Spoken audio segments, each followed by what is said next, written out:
Oke, SSD yang rusak, apakah masih bisa dipakai? Ya, masih bisa teman-teman. SSD rusak itu kalau nggak rusak banget, ya, nggak rusak banget teman-teman. Rusak banget ya artinya udah nggak bisa kebaca gitu ya teman-teman. Kan kalau kayak gini tuh biasanya dia ada garansi ya, 3 tahun kalau nggak salah ya, garansi. Nah, di sini aku akan ceritakan sedikit teman-teman. Jadi kita kan punya ini dan ini kan kita gunakan untuk sistem operasi gitu ya. Dan ketika kita gunakan sistem operasi itu kan jadinya blue screen terus dan sebagainya. Ternyata permasalahannya di sini. Di sini tuh ada kayak IC controller yang ada di sini, mungkin itu yang rusak.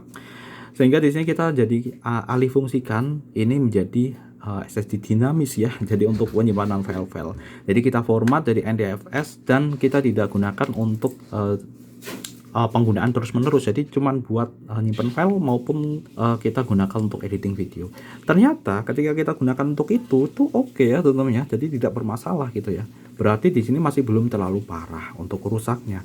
Aku pernah pengalaman ketika kita itu pakai WD Green ini, kita kirimkan, jadi kan rusak kita kirimkan tuh ke sana, ternyata nggak sampai seminggu gitu ya udah langsung di replace teman-teman. Cuman tidak itu ya, jadi tidak SSD-nya itu diperbaiki, tapi dia langsung memberikan SSD yang rekondisi ya teman-teman, yang udah diperbaiki dari sana langsung dikirimkan, jadi bukan SSD ku yang tadi gitu ya teman-teman. Nah, modelnya nanti seperti itu untuk garansi sih kayak gini ya untuk WD Green. Pengalaman di situ ya teman-teman, pengalaman di ketika kita itu mengajukan klaim garansi. Nah, gitu. Karena ini sebenarnya mau tak klaim juga, teman-teman. Tapi ketika kita coba untuk yang satunya, kita coba untuk jadikan ini ya SSD, itu ternyata malah oke gitu ya.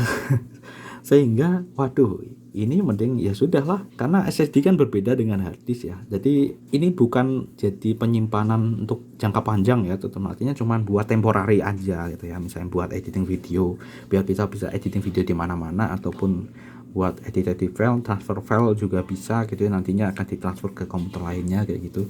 Karena di sini kita belum tahu ini ketahanannya sampai seperti apa. Nanti kalau misalnya kita udah simpen file banyak dan penting tiba-tiba rusak, ya berabe juga karena file-filenya jadi hilang gitu ya. Karena untuk SSD itu beda dengan hard disk. Kalau hard disk itu kan dia bisa direcovery juga.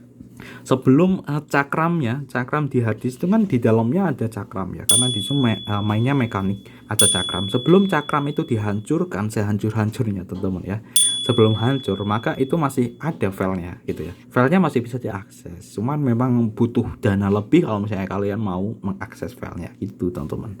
Seperti itu kalau untuk SSD berbeda teman-teman. Maka dari itu ini bisa kita gunakan untuk temporary aja gitu ya, jadi untuk flash disk.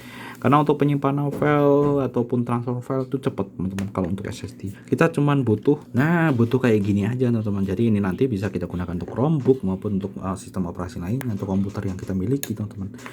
Ini dia, jadi kita butuh kayak gini nih ya, seperti biasa ya untuk link pembeliannya. Ya wis lah, ngono lah pokoknya. Oke, langsung ya. Jadi tinggal kita colokan kayak gini sudah. Ini udah kita coba berkali-kali. Ini aku beli yang ini Type C ya teman-teman ya, yang Type C jadi cepet. Ini Type C kayak gini. Alright. Jadi ini kita alih fungsikan jadi SSD eksternal.